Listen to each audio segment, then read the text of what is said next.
Hello and welcome you all दोस्तों to the news with ST. दोस्तों, जैसा कि आप थंबनेल पे देख पा रहे हैं कि भारत ने लाए पावरफुल टैंक्स और हथियार कहाँ पर? पूर्वी लद्दाख में। पूर्वी लद्दाख वही एरिया है दोस्तों भारत का जहाँ से अक्साई चीन लगता है, जिसे कि चाइना अपना पार्ट मानता है, बट वो इंडिया का इंटीग्रल पार्ट है, ऐसा इंडिया मानता है और है भी, और जो कि लद्दाख की टेरिटरी में, यूनियन टेरिटरी में आता है। तो दोस्तों आगे बढ़ते हैं, बट उससे पहले पूछूंगा मैं आपसे एक सवाल ये है दोस्तों कि ऐसी कौन सी कंट्री है जिन्होंने एविएशन पैसेंजर चार्टर लॉन्च किया है to sensitise their passenger on their rights. तो अधिकारों के लिए, पैसेंजर्स के अधिकारों के लिए एविएशन पैसेंजर चार्टर किन्होंने लॉन्च किया है, कौन सी कंट्री ने लॉन्च किया है दोस्तों? आपके ऑप्शन है इंडिया, यूके, यूएसए और ऑस्ट्रेलिया। तो आपको इनमें से एक सवाल बताना है वीडियो के अंत में। हम आंसर इसका लेंगे वीडियो के अंत में। तो दोस्तों जैसा आप देख सकते हैं कि 50,000 से ज़्यादा लोगों को डिप्लॉय किया गया है, कहाँ पर? जो ईस्टर्न लद्दाख है, यानी पूर्वी लद्दाख के क्षेत्र में।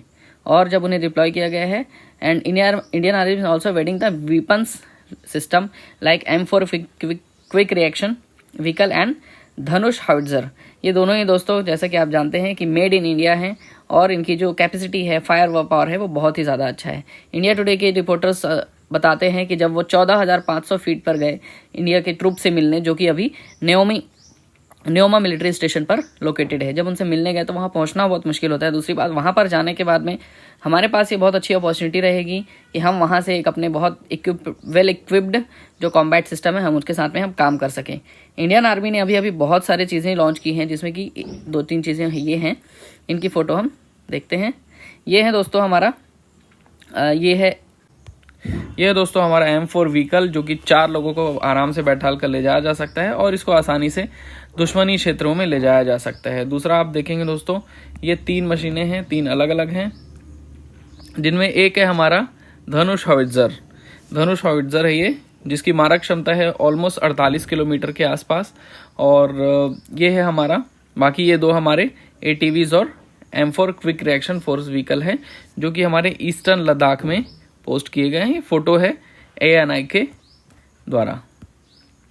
और तो और दोस्तों आप देखेंगे कि कैप्टन V मिश्रा, जो कि रेजिमेंट के आर्टिलरी रेजिमेंट हैं, तो आर्टिलरी साइड की उन्होंने Dhanush howitzer can strike up to 48 kilometre, जैसा मैंने अभी आपको बताया कि ऑलमोस्ट इसकी 48 किलोमीटर तक की मारने की क्षमता है। और साथ ही यह ईस्टर्न लद्दाख में, जैसे मैंने बताया, पूर्वी लद्दाख में सेकेंड लास्ट ईयर इटसेल्फ लाया गया था, बट अभी इसे अलग से डिप्लॉय किया गया है क्योंकि वहाँ पर तनातनी बढ़ रही है।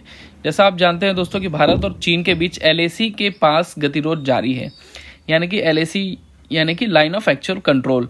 चीन बोलता है कि हमें वो लाइन दे दी जाए और भारत बोलता है कि ये हमारी लाइन है, हमारे यूनियन टेरिटरी का इंटीग्रल पार्ट है, हम इसे आपके हवाले नहीं करेंगे। दोनों देशों के बीच बहुत तनातनी है। 18वें दौर की बातचीत हो चुकी है, लेकिन इसके बाद भी बातचीत का कोई सार्थक हल कुछ मोटा निकल के आया नहीं है।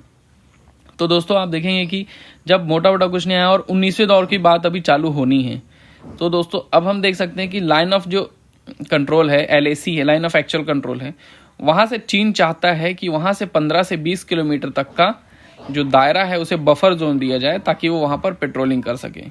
लेकिन भारत ने इस बात को मानने से साफ इनकार कर दिया, क्योंकि हम सभी जानते हैं कि चाइना की आदत कैसी है कि वो कुछ ही समय बाद हो सकता है उस जो 15 से 20 किलोमीटर का पार्ट उसे पेट्रोलिंग के लिए दिया जाए भारत की तरफ से, वो उसे कब्जा ले और फिर भारत को कह दे कि नहीं, आपका तो कुछ नहीं था, हमारा ही था जो भी था, इसीलिए तो हमने लिया और आपने दे भी दिया।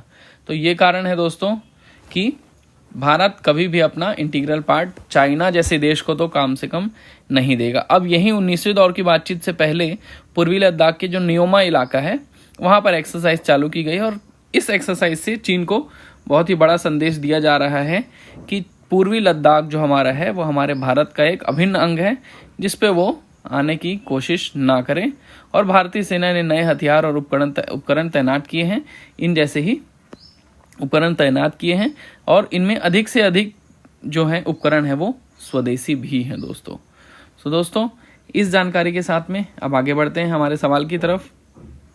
दोस्तों सवाल जो मैंने पूछा था कि कौन सी कंट्री ने एविएशन पैसेंजर चार्टर लॉन्च किया है, तो दोस्तों इसका सही जवाब है यूनाइटेड किंगडम। जी हाँ दोस्तों, यूनाइटेड किंगडम ही इसका सही जवाब है। क्योंकि ब्रिटिश गवर्नमेंट ने लॉन्च किया aviation passenger chart to help passenger to know their right when face problem at airport. Problem जब होती है एयरपोर्ट पर तो दोस्तों वहाँ समझाने के लिए कोई नहीं होता है, तो इन्होंने एक एविएशन पैसेंजर चार्टर ही लॉन्च कर दिया कि पैसेंजर्स को कभी भी उड़ान भरते हुए किसी भी समय किसी भी तरीके की कोई समस्या नहीं होनी चाहिए। और तो और दोस्तों, जो लंबी लाइनें होती हैं, कैंसल फ्लाइट के कारण परेशानी हुई होती है, इन सभी कारणों के कारण ही ये एविएशन पैसेंजर चार्टर लॉन्च किया गया है। तो दोस्तों, बहुत अच्छा लगा आप लोगों से मिल करके। धन्यवाद। इसी तरह आपका प्यार बनाए रहे, बड़ों का सम्मान करें, and God bless you all.